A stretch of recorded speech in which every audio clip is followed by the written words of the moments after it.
Alright, I'm doing a bike check on my bike. Alright, we'll just start from the top here. ODI Longneck grips, kink bar ends. I'm doing a bike check for YouTube, alright. For the bars, I got United Big Bars. For the stem, I got an Animal stem. Good stem, don't slip.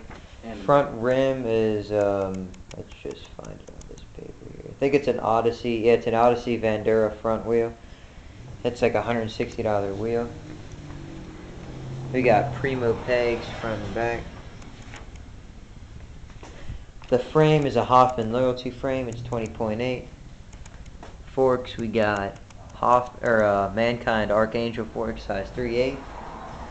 Animal stem, we got an Animal C-clamp, Animal pivotal seat, Macneil Seatpost. For the crank or whatever, we got an Animal 25-2 sprocket with DK social cranks.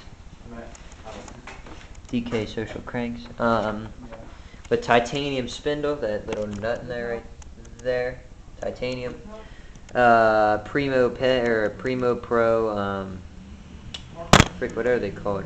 I don't even know what these, I don't know, I forget what they're called. Pedals.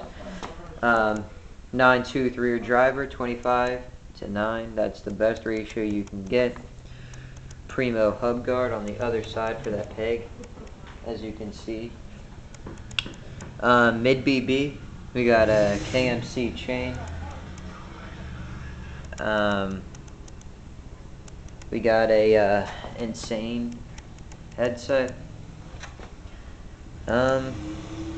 Pretty sure I'm not. Oh, the back rear driver is a proper cassette.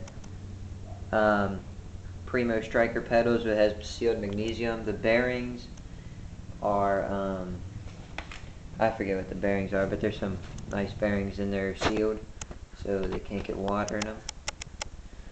But yeah, that's pretty much my bike. It's probably altogether will cost about $853. You can look it up, all the parts. I might have it in the info box, but that's pretty much it. It's a really good bike.